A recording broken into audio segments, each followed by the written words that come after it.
Hey guys, it's Will. In this video, we're going to go over BigBear.AI, some of the movements that we've seen today, and we wrapped up our daily live trading this morning. We got some calls as well as selling some puts on BigBear.AI, and we're looking for kind of this move we talked about yesterday, maybe continuing this trend up into this $8 range. It's about a 20% increase that we were looking for, and it ended up so far going up about 10% of that 20% we're looking for. So it's good. We're up. You could even see we have a very, very heavy amount of calls on Big Bear. And so we are actually up in this trading portfolio about 23%. However, we did have a loss today. It was over on Rigetti on the short-term trade. So we got long-term trades with RGTX somewhere here, I think. Do we? RGTX, we might have sold. Not sure where it's at. We might be down now. But Rigetti, we're up. But RGTX, we got into this morning. And it's a quantum computing company that is building quantum computers in tandem with NVIDIA. They got partnerships with NVIDIA. They got partnerships with NASA. AWS, Microsoft is their distribution channels. They have these really innovative approaches to computing here with their quantum computers.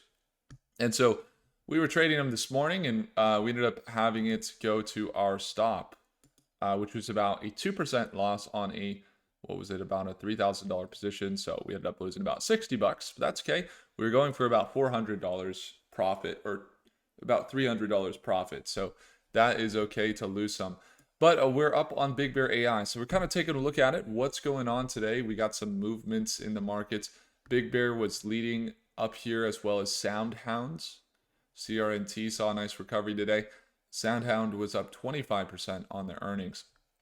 So what's going on with BigBear? A couple things. First, we've seen them since $1 a share. We covered them up to $10 a share in January, February, sold back down with the greater market into April. We saw them recover. Now they're from April have made this run up to $8 by July. They are now consolidating here from left to right. They are going from left. They got the support here at about $6 a share and a resistance at about $8.72. And there's also some other levels of support and resistance. I think right here is a key level: resistance, support, resistance. And that's kind of where it is right now, actually. So it kind of made that run. We're kind of seeing, can it use this as a support? Maybe continue some of that run up into that $8 range. And there's a few catalysts that they have. So they are a defense company that specializes in AI, and they have large contracts in the arenas of the Department of Defense, the Pentagon. They're also working with space companies. But more importantly, their main thing is they're working through their CEO, getting some partnerships here. So their CEO it's Kevin McAleenan, and he was previously acting Secretary of U.S. Department of Homeland Security, while being the Commissioner of U.S. Customs and Border Protection as well, something that would be a very good place for the company to start. They have started there, and they've actually started in other places as well. So they got contracts with the Army, they got contracts with the Pentagon there. They got the Navy maritime domain. They're even using their AI now primarily for what is their traveling and trade. So if you go Homeland and Border Security, you'll see they're kind of working their way into airports. So Department of Homeland Security. And they have a few different ways that they're doing that. They have the AI screening. So they have, I don't know if you guys have seen at the airports where they have these machines where they can kind of tell what is inside the bags. So they have that technology there. But then on top of that, and it's getting pretty good. They're using AI actually, but they're also using primarily, this is where they're seeing the most growth, is ahead of the 2028, let's say, Olympics or the World Cup that's coming up in North America. They're building out their biometrics.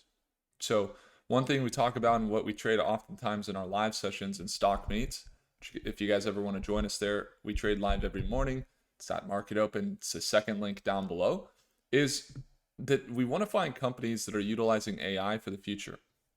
This company has this thing, it's called the VeriScan technology. And you may have heard of it, you may have seen it, or you may not have seen it. But basically, where they excel is this technology. It allows them to instantly have real time photo capture, flexible mounting solutions so they can install it anywhere at basically any airport or port of entry, enhanced user experience. This is the interesting part. They're not just at TSA, but they're going directly to the airlines and the different partners.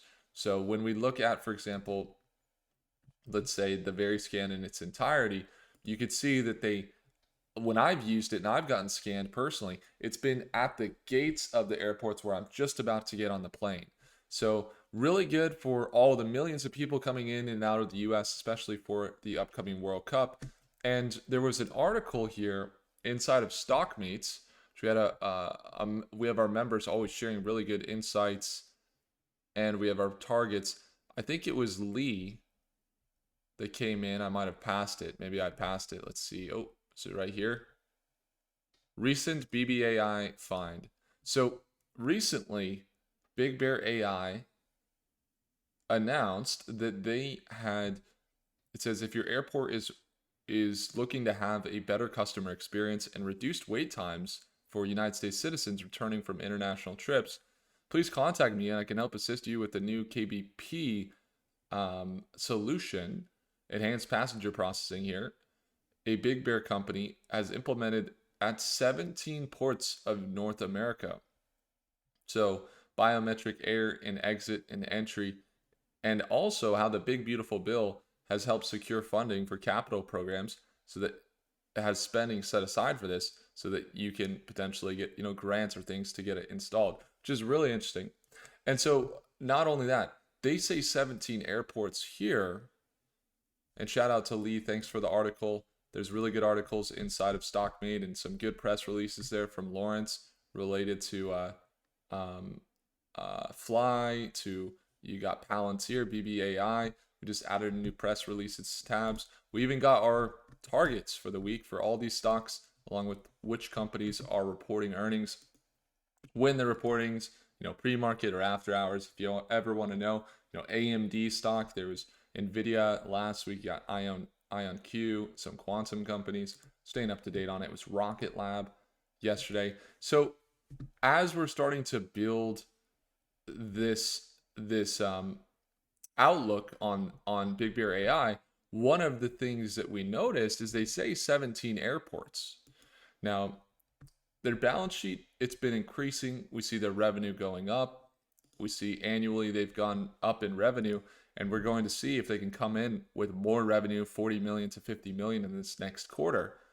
And I think possibly they could surprise. And the reason why, again, if they say 17 airports, but then we go over to their recent investor news and we go to their announcements for all of the places that they have deployed their biometrics. They got Charlotte, they have Chicago, they have Cross Border Express, they got Dallas, Denver International Airport, John F. Kennedy, Los Angeles International Airport, Montreal, Port of Seattle. We counted these up. There's about 12 of them. So 12 of them here. In that article by Big Bear, they said 17. So there's 5 here that are not mentioned here. There's 5 that are not mentioned. And I've also heard from a lot of comments on YouTube, people saying, Will, I'm seeing this technology deployed in more places than what they're saying here. And that's kind of the case. Like people were telling me, Los Angeles, have you seen it's in Los Angeles, when they hadn't announced it? And I said, they didn't announce it. It's kind of interesting. Did they put it in Los Angeles? Did they not? Where else are they maybe putting it that they're not mentioning it? And then a couple weeks later, they come out with this article and say that they're in Los Angeles. So maybe some things are leaking over in that article. They say 17, but there's actually, there's 12 here. So maybe there's more than we expect. And so that's going to be something. With the balance sheet, you see their assets have been rising and their total liabilities are lower now. So they're looking more healthy, which is great. So we're going to watch there. We know institutional buying is cooking up. You see increased positions there with decreased positions, not as big.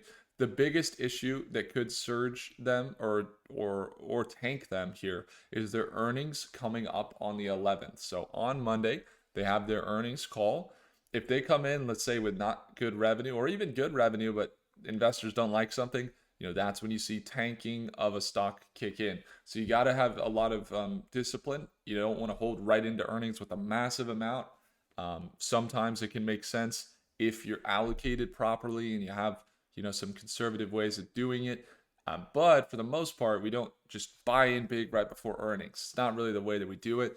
And most likely it will lead to losing money because we don't know for sure what they're going to report. If for some reason all of these new airports are getting into, there's not contract values and they're doing it maybe out of it's not the kindness of their hearts. Maybe it could be, but I think it's more for them to build out the infrastructure, and they're doing it as cheap as possible just to get the infrastructure out there so that, for example, the Department of Homeland Security chooses them as the main provider of the screening solutions for the World Cup or for the Olympics here that are coming up. And so they're looking for a new biometrics screener that can reduce reliance on manual labor. They're looking for AI and machine learning driven threat detection. And that's kind of right where BigBear is. And this is reportedly could be up to $5.4 billion here in value. So, they're looking for that. Their market cap is lower. Their market cap's about $2 billion right now.